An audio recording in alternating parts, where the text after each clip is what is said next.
Tita Melanie, bilis! Ano ka ba? Sobra kayo? Sana i-stretch niyo muna.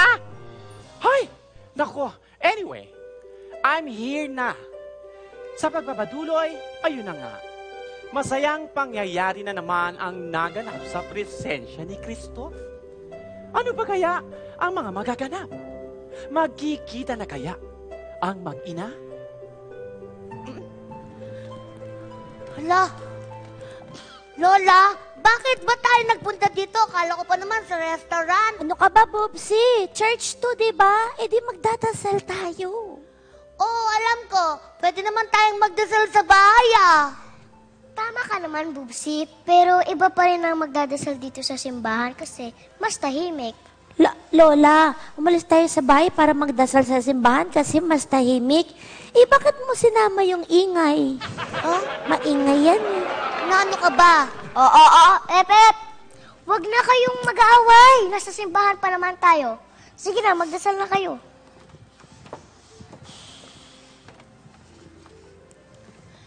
Sana po, maging masaya po kami palagi ni na Lola. At sana po, madami po kaming pagkain palagi. Huy, hala, pati sa dasal, humihingi ka pa rin ng pagkain. Hindi ba dapat magpapasalamat ka muna? Ganito, salamat po sa lola ko. Tapos salamat din po kay Bubsy. Kasi pag magkatabi kami, nagmumukha kong payat kasi ang laki na. Naano ka ba, Chuchay? Kanina ka pa. Shh! Kayo maingay. Yun kasi. Marami pong salamat dahil malusog ang mga apo ko. Nasobrahan nga lang po ng lusog yung isa. Pero salamat po, at least mababait sila. Tsaka panatag po ang loob ko na hindi sila makukulong. Gusto mo bang madamay, Lola? Lola, tingnan mo yung lalaki, oh. Ang pogi-pogi. Kaso, bakit po siya may dalang tungkod? Eh, ang bata-bata niya pa. O bakit ako? Ang tanda-tanda ko na pero wala akong tungkod. Tsaka, Bubsy, hindi lang naman ang mga matatanda ang dapat magtungkod. Baka may something kaya dala niya yun. Something? Something? Anong something yun, Lola? Nako, huwag niyo na ako pag-isipin. Sige na, magdasal na lang kayo.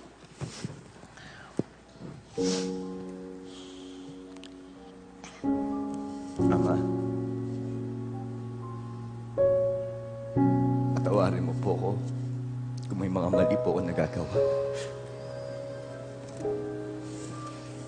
Maraming salamat din po sa mga pinakamahalagang regalo na binibigay niyo po sa akin. Ayun po ang aking buhay. Ama, inihiling ko po sa inyo. Sana po'y makita ko na po yung mga magulang ko. Gabayan niyo po ako at ituro niyo po sa akin kung saan ko sila makikita.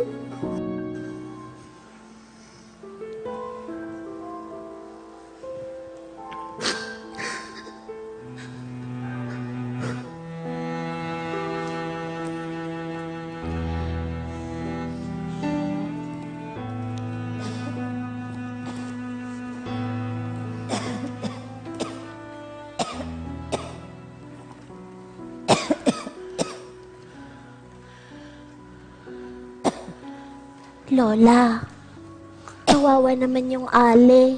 Inuubo siya. Oo nga po, Lola. Tapos yung ubo niya, parang tahol ng aso. Di ba ganyan din ako pag inuubo po ako? We, hindi naman ganyan yun. Nung inuubo ka, yung tunog mo, wait! Wait! Lola, pagsabihan mo yan si Chuchay, masasaktan ko na talaga yan. Nanggigigil na ako. Shh! Nakikita niyo ng taimtim nagdadasal yung babae, oh. Nangaano eh. Kasalanan kasi kayo.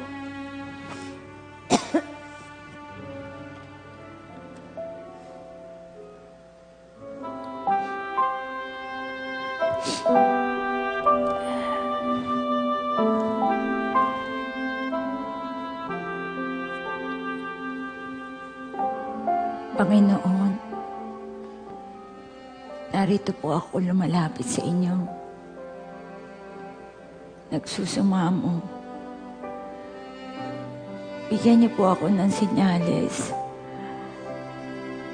para makita ko na po ang anak ko. Nangungulila na po ang puso ko sa kanya. Sana po ay magkita na kami. Amen.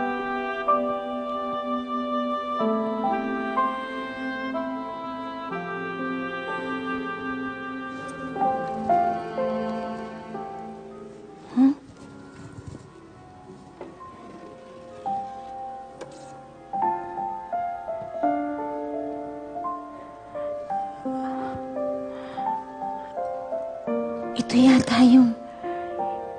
Ito ba yung tungkod na ginamit ko noon? Nung araw na nawala yung anak ko? Ito nga, pati yung puting tela. Ito yun eh. Panginoon, ano po kayang ibig sabihin nito? Ito na po bang senyalis ng hinihiling ko sa inyo?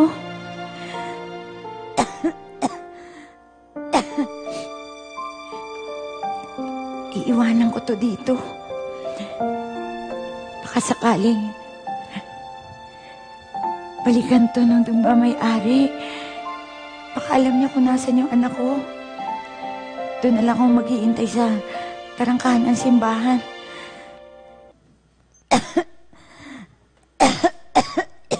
Teka, sandali, Iha. Kanina ka pa namin nadidinig na umuubo ka. O, ito, gamitin mo muna to. Itong balabalkom. Malamig dun sa labas. Huwag na po, Lola. Sige na, Iha. Gamitin mo na to. Marami pong salamat, Lola. Salamat po. Ingat ka dun. Opo. O, tara na mga apo. Magluluto pa ako ng mga hapunan nyo. Yay! Kakain na tayo! Napagkain ka na naman. Ano naman eh. Hey! Kaya, Lola. Gusto ko yung spaghetti, ha?